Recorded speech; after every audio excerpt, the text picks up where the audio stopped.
I'm told there are about 200 different people in this room from communities throughout Southeast Michigan, many of whom I'd imagine have some overlapping service areas.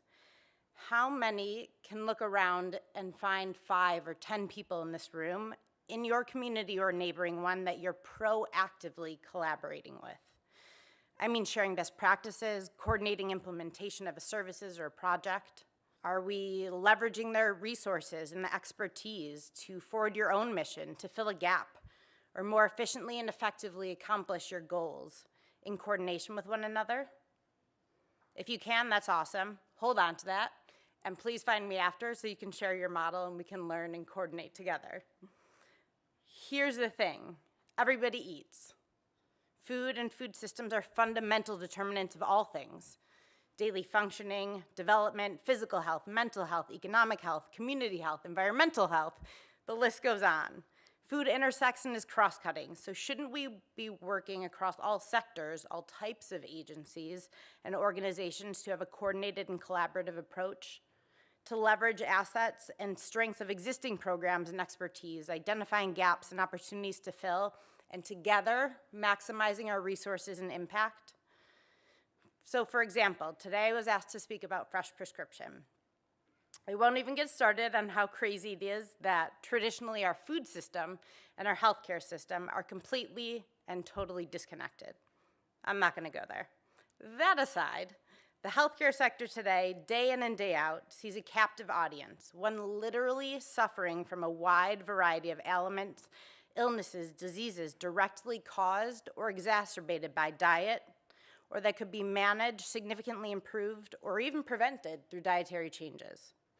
We're talking conditions that are manageable and could become life-threatening or limb-threatening without adequate food or proper nutrition. And then there's those for whom a healthy diet rich in fruits and vegetables could be protecting against further harm and aiding in development. We all know a healthful diet plays a role in literally everything, from childhood reading level attainment to lead exposure. And the thing is, doctors know this. They know about how important healthy diet is, not just for chronic disease management and prevention, but for all things. Adding more fruits and vegetables to your diet, there's documented scientific research that it'll improve a host of things, which I don't even have time here to list because we have such limited time. But find me after and I can start to provide that list and research for you. And we can talk more. And that's only lives saved and quality of life improved through more fruits and vegetables. We're not talking about the economic impacts and the millions of dollars that we'd save as a community, a workforce, or the healthcare sector itself through the preventable illness and disability.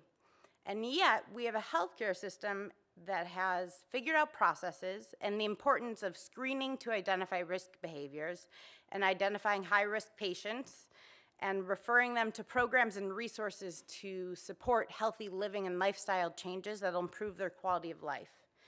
Every patient that walks through the door at a healthcare facility, whether they're there for a routine checkup or an emergency room visit, whatever they're coming into the clinic for, they're asked, are you a smoker or not? Not just a smoker currently, have you ever previously been a smoker? Why? Because we know that this critical behavior is a determinant of health, and that changing it has a significant impact. And yet, as of 2010, diet surpassed smoking as the #1 cause of death and disease in the US. But do we routinely ask patients if they have enough to eat? We're not screening for food insecurity. We're not screening for access to fresh fruits and vegetables or healthy food. Our doctors aren't routinely asking, do you have enough food to eat? Can you afford healthy food? Can you access it within your community? Do you eat 3 meals a day? And what do they consist of? Do you have enough food to feed your family? Why don't they ask? Not because they don't know how important it is, but because they lack the tools or knowledge to be able to respond or address the issue when the answer is no. That's crazy to me because I know all the great organizations out there, many of whom I'm sure are in the room today, that are doing incredible work and offering these very resources: nutrition education, cooking demonstrations, gardening classes, cooking classes, shopping classes on a budget, funding and training and capacity building, expanding fresh food in corner stores. And yet, what's the real issue then? We aren't getting this information to the hands of those who have a captive audience and who need it most. And that's what Fresh Prescription's all about. For those of you who aren't familiar, shame on you. You should know about our great programming. Or shame on us. We should do a better job at communicating that. But at the very basic level, I guess, imagine a patient with a chronic disease or who's food insecure, who's pregnant or breastfeeding, that comes in to their healthcare provider. Their healthcare provider can write them a literal prescription for fresh fruits and vegetables that they can then take to their local farmer's market or their local farm stand or a fresh food share box or a CSA. They fill up for $10 a week of fresh local fruits and vegetables. Not only is it about the fruits and vegetables, they receive nutrition education, cooking demonstrations, and recipes featuring the local produce, and social support for healthy eating changes. They get follow-up from someone at their healthcare facility that will ask how things are going and identify additional barriers and refer them to other resources. And that's the essential framework. The core of the program of how it works is utilizing and linking those existing resources.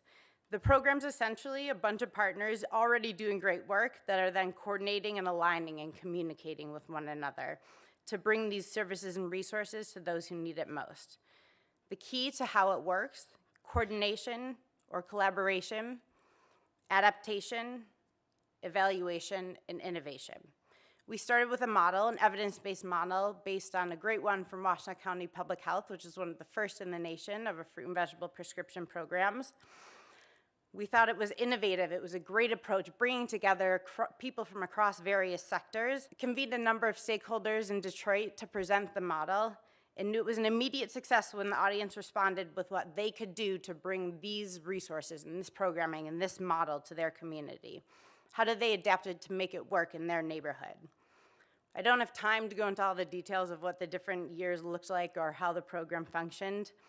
But essentially, in year one, it was one clinic and one farm stand. In year two, there were other agencies that were interested, but they didn't have one of the elements that was core to the programming. Maybe they had a really robust home health care visit and outreach program with nutrition education, but they didn't have a farmer's market or a farm stand. But they were providing a fresh food share box, so how do we start to implement that in? Or maybe there's a nearby farmer's market that's close to a health clinic, but they didn't have the nutrition education, the cooking demonstrations, the outreach and health impacts. And so we had a community partner that had really robust existing resources and brought them in to expand this. One of the other sites the past year, the main issue was transportation. So what did? We found a local food business that could provide home delivery and integrated a telemedicine and health coaching element into the program. It started with one clinic, one farm stand, and now we've wrapped up year three with 5 clinical sites, 7 local food partners, implementing a CSA box, a farmer's market, a farm stand, a home delivery. The point is we've adapted this model to fit the communities and neighborhoods and the unique circumstances. Also critical to how it works, evaluation. We started with the model, but I will say it was an evidence-based model. Planning for evaluation, that is critical from the start. Let me say, making sure you have an evaluation plan before you start implementing is crucial.